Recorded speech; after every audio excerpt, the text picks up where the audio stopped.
The mind creates this self out of all of these different stories, like the two corners of the square. Memories, emotions, thoughts, feelings, it makes a square, and it calls it Joe. Hi, my name's Joe. Welcome back to the channel. There's quite a few people out there who have had some sort of recognition within the sphere of non-duality, but they're stuck. So they have enough interest, a natural interest, to watch videos, and they know that there's something here of value, and they have maybe some insights, but they are very, very stuck. And it's very simple why this happens. There is a pervasive mistranslation of the teachings that doesn't correlate with your direct experience, but it's being ignored. And the whole purpose of the direct path is to directly experience. You can verify it. You don't have to believe me. I can ask you right in this moment to verify a teaching. For instance, most likely you can breathe. Please check if you can breathe. Huh? I can breathe. So I don't have to make it up. Now, if I say to you, please check that you're breathing in the golden light of osmos, well, I can't verify that. Yeah, but it's true. So the whole thing about these teachings is they are direct, meaning you can directly perceive it. It doesn't mean direct like quickly, although it is in some instances. It means it's directly perceivable. And the biggest mistranslation that's happening is this statement, I don't exist, or there is no self. I can't tell you how many people I hear saying this. There's no self. There is no self. I don't exist. This is not true. Like, you know how funny it looks for me when I watch someone on a YouTube video saying, I don't exist. I'm like, bro, I'm looking at you. You do exist. Right?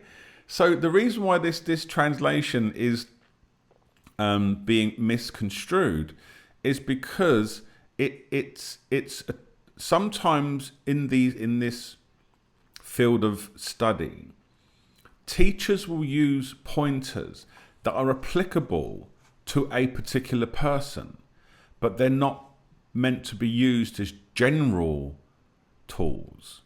So sometimes you might say to someone, well, you don't even exist, but it's to that person.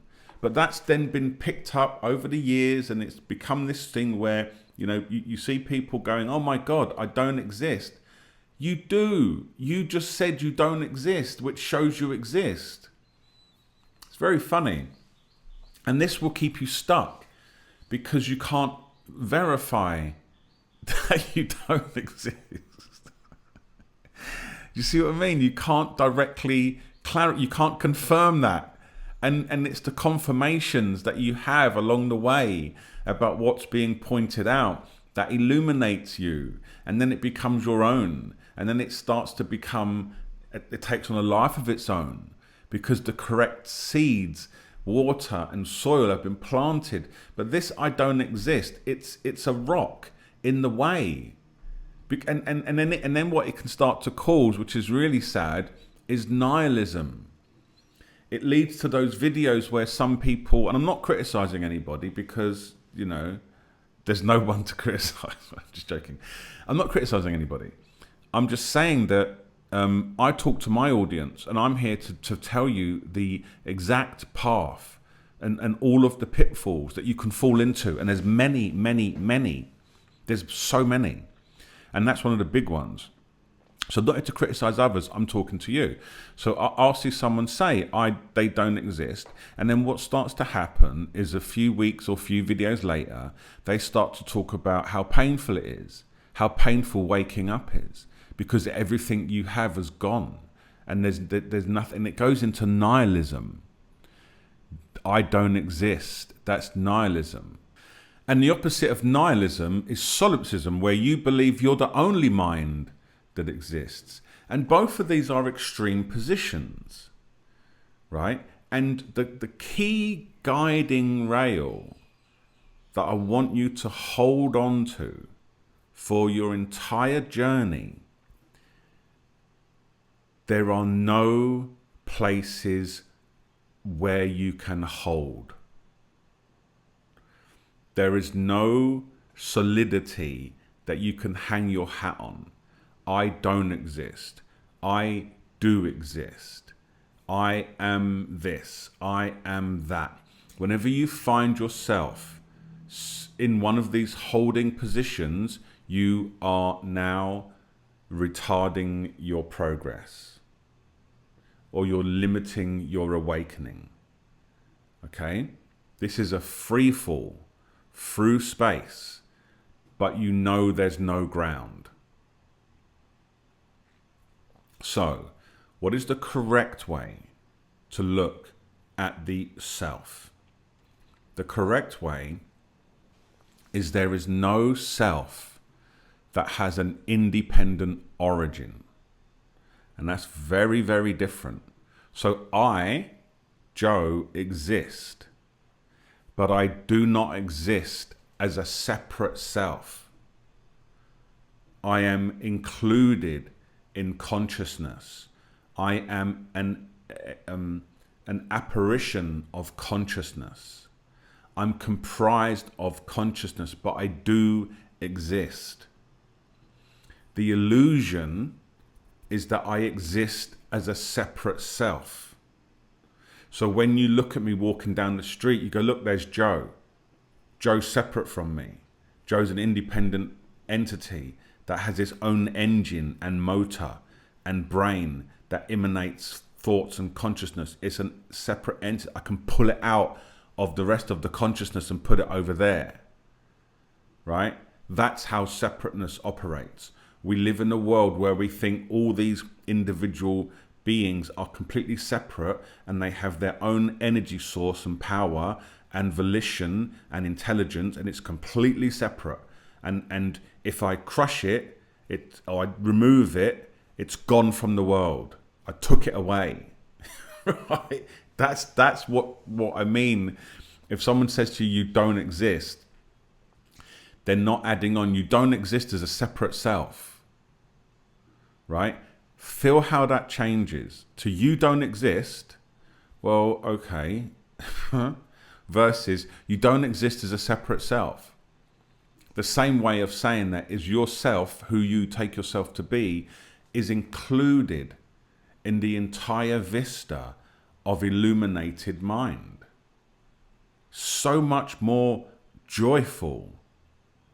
You don't end up in this thing, sitting in a darkened room saying, I don't exist and I feel really sad and awakening's really hard and have you had a dark night of the soul? It's just not gonna, that's not awakening. That's nihilism.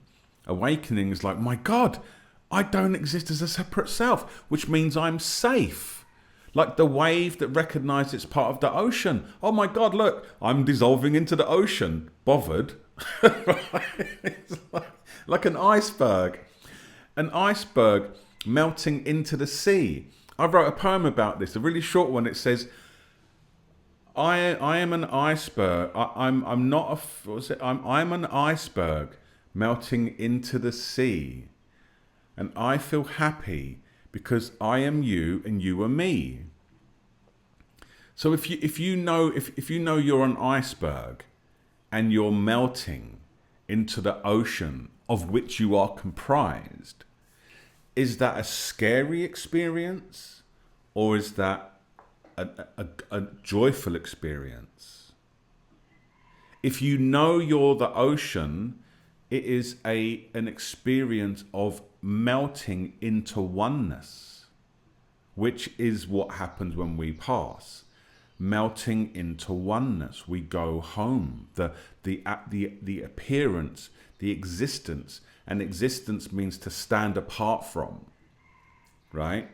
So we exist apart from, we stand out from consciousness for a while. The iceberg stands out from the ocean for a while, and it has this illusory separate life going on that exists but isn't separate, right? It doesn't have a separate origin, and then it melts and it returns to its primordial state. So if you miss the point that it's not that you don't exist, but it's that you don't exist as a separate self, you're going down a different thing, which is a trauma. It's traumatic to think you don't exist. It's like I have loads of compassion for everyone, but please stop saying this. Just stop telling people they don't exist, and stop saying that you don't exist either, because it's not going to work out. At some point, you're going to have to backtrack that, because you do exist. You're the one that just said you don't exist. Who said that then if you don't exist? Right? You can say things which are accurate, like I exist illusory. And the reason why I say you don't exist as a separate self, because that you can verify. Look into your own experience. Do you exist as a separate self? So when you get into dependent origination, which is a Buddhist school of thought, they love this. They love this. Because they'll be like, and they have a few levels of dependent origination, but one of them is very practical. So do I exist as a separate self? Okay, so where did I get this t-shirt from? Right? I bought it online, actually. And who built the website? Someone else. And who delivered it to who processed the payments? Who delivered it to my door? Who was the courier driver that did it? Who packaged it? Who made it? Who sewed it? Who drew the design? And that person who drew the design, who was their mum and dad? And how did they bring them up? And then who was their mum and dad? Who was them who emigrated from X, Y, Z? So you see what I'm saying? On a practical level, there is no separate self. This t-shirt, me wearing this t-shirt, is completely dependent on an infinite history going all the way back to Uncle Og, who didn't have t-shirts. Right? That's one level. The other level is that we are perceived as through consciousness. So we cannot be separate from the primordial nature of consciousness. Just like I can't be separate from this screen, right? We've got the screen here, and you can't pop me out of the screen. I'm integral within the screen. So I exist, the image of Joe, not me here. This image you're looking at of me exists. Look, right? Point at my hand. Follow my hand over. You see I exist, right? But I'm not separate from the screen. So I don't have an independent nature, right? If when this video ends, I will go away. What will remain? The screen. When you watch another video and another video, what happens? I come back, right? So I exist without any independence from the screen. I can't exist without the screen as far as what a video is concerned. Now take that to me in the real world. Here, I can't exist without awareness, but I can't escape it. Right? So that's the other way of dependent origination. Right?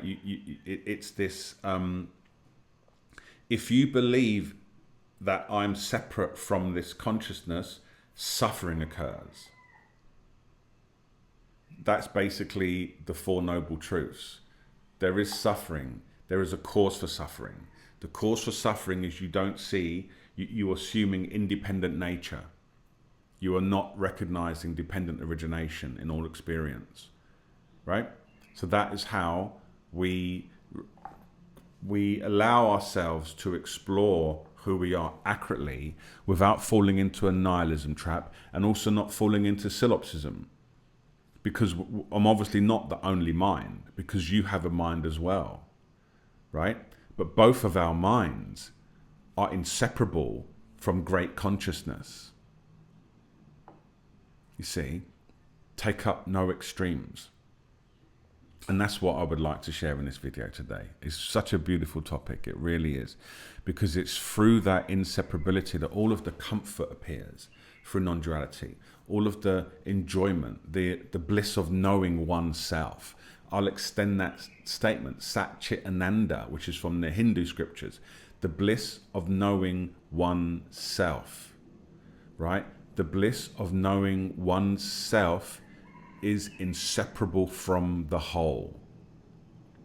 The bliss of knowing oneself has no independent nature. That is where the yumminess comes from, right? This liberated freedom, because it's really scary if you're a lone wave on the ocean and you're rushing towards the shore. You're like, oh, this is the end of me. This is it. I'm over now. Oh, look, there I go. Splash. You lived your whole life thinking you're a wave, and you're terrified of crashing into the shore, which is going to happen. And when it does, it goes splash. You're like, oh my God, I was the ocean all along, right? So die before you die. Recognize that you're the wave before you hit the shore. And then you're like, whee, boosh, right? That is why we do this. That is why we do this. The whole point of non-duality, as I think someone's probably said, is to learn how to die with joy and love. And then that means you live your life that way. Because all of the fears are resolved. That they can't stand apart from consciousness. And it's one of the old sayings is like, it's like pouring milk into milk. If you pour milk into milk, you just get more milk. Meaning, if you pour emotion into consciousness, emotions are consciousness, you just get more consciousness. If you pour pain into consciousness, pain is made of consciousness, you just get more consciousness. But if you think that is lemon juice, then when you pour lemon juice into milk, you've got a whole heap of stuff that's going wrong. Right? So it is the unified nature of your being that holds apart from itself in existence this apparition called you that does exist, but it doesn't exist as a separate self. It doesn't exist as an actual physical body, although it behaves like one. It exists as a wonderful, perfectly pristine in all its faculties, an emanation of the one true consciousness. So there's one more part to this conversation that I want to end on, and that is the question of the personality, the self. So the self I've been talking about so far is the self as in all of the layers of your existence, your physical body, your energy body, your emotional mind, and your intellectual mind, and your bliss self. And all of those lower layers are all inseparable from the bliss self. So they exist, but they don't exist apart from the bliss self, which we've already discussed. But there's another more subtle layer which people discuss, which is the personality. And the personality, or the self we take to be the personality, is comprised of all of our current experiences up until this date.